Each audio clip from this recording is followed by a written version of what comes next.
Really a game to forget about. This for the lead.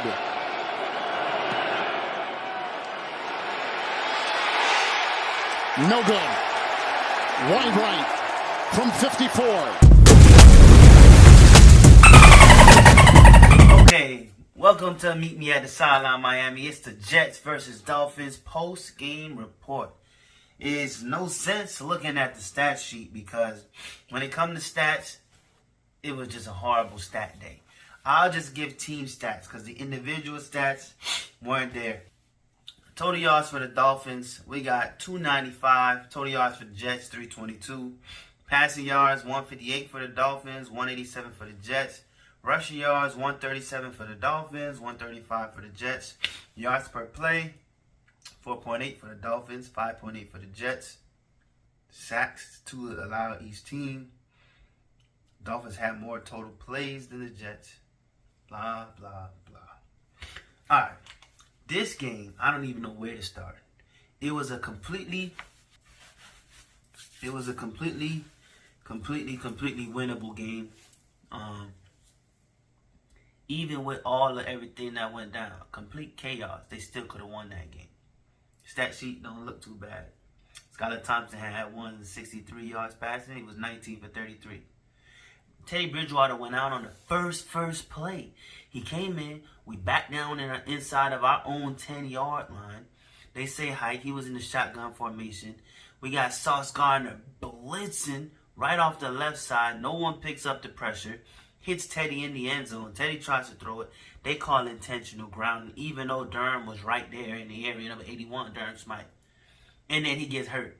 I didn't see him stumble. I thought it was like a hit to the ribs or something. Like he maybe had fractured ribs or something.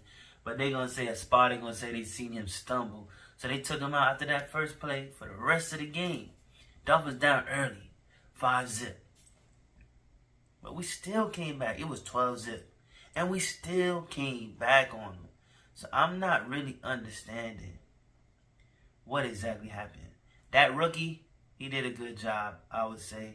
There was a lot going on. He seemed a little frazzled, though. It seemed like when his body language and the look on his face when he was sitting on the sideline. I didn't like that. But rookie jitters, I guess. It wasn't bad, but it could be a lot better. It should have been a lot better. So now what's going to happen? Is Teddy going to play? Because he never was ruled to have a concussion. But because of the new rules, because of Tua, what happened to Tua a couple weeks ago, he still had to sit out the whole game. So he should be able to clear protocol to play against the Vikings. Rookie need more practice, but if he do get to practice with the ones this week, then he might look a little better. But what you think? Should Tua come back early? Because he been sitting over there talking about he got FOMO, fear of missing out. Or do we still err on the side of caution with his health? But if he's passing all the protocol, and if he making all the checks, I continue to hold him out. To all those people who say, well, don't firefighters run into burning buildings, police officer. Let me tell you something. Firefighters not running into a burning building every day.